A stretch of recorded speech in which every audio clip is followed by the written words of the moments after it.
ناظرین، Somalia horn of Africa میں واقع ایک ملک ہے۔ صومالیہ کی ایک بھرپور تاریخ قدیم زمانے سے ملتی ہے۔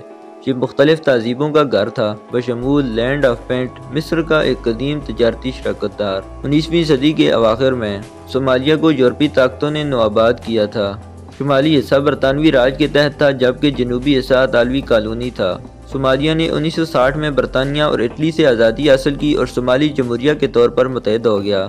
اس نے نوآبادیاتی حکمرانی کے خاتمے کی نشاندہی کی۔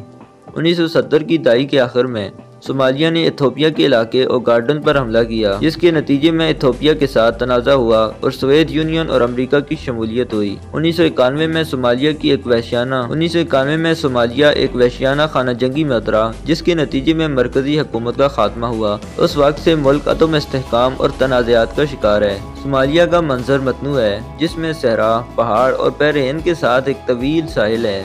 صومالی لوگوں کے پاس ایک بھرپور ثقافتی ورثہ ہے، جس میں شاعری، موسیقی اور ایک مضبوط زبانی روایت ہے۔ اسلام غالب مذہب ہے اور صومالی زبان بڑے پیمانے پر بولی جاتی ہے۔ صومالیہ نے اپنے ساحل سے بحری قذافی کے لیے بدنامی حاصل کی، جو 21ویں صدی میں ایک بڑی بین الاقوامی تشویش بن گئی۔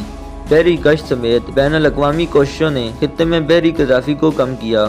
صومالیہ نے حکومت سازی میں مختلف کوششوں کا تجربہ کیا ہے، بشمول عبوری وفاقی حکومت اور صومالیہ کی وفاقی حکومت۔ ملک کو قبیلے کی بنیاد پر سیاست اور علاقائی تقسیم کی خصوصیت دی گئی۔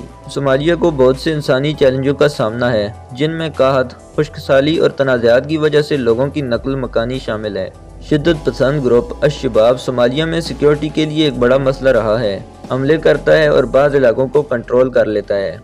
یہ ایک مختصر تاریخی جائزہ ہے۔ صومالیہ کی تاریخ اور صورتحال پیچیدہ اور کثیر الجہتی ہے۔ امید کرتا ہوں آپ کو ویڈیو پسند آئی ہوگی۔ اگر ویڈیو پسند آئی ہو تو ویڈیو کو لائک کریں اور چینل کو سبسکرائب کرنا نہ بھولیے گا۔ ملتے ہیں نیکسٹ ویڈیو میں۔ Thanks for watching.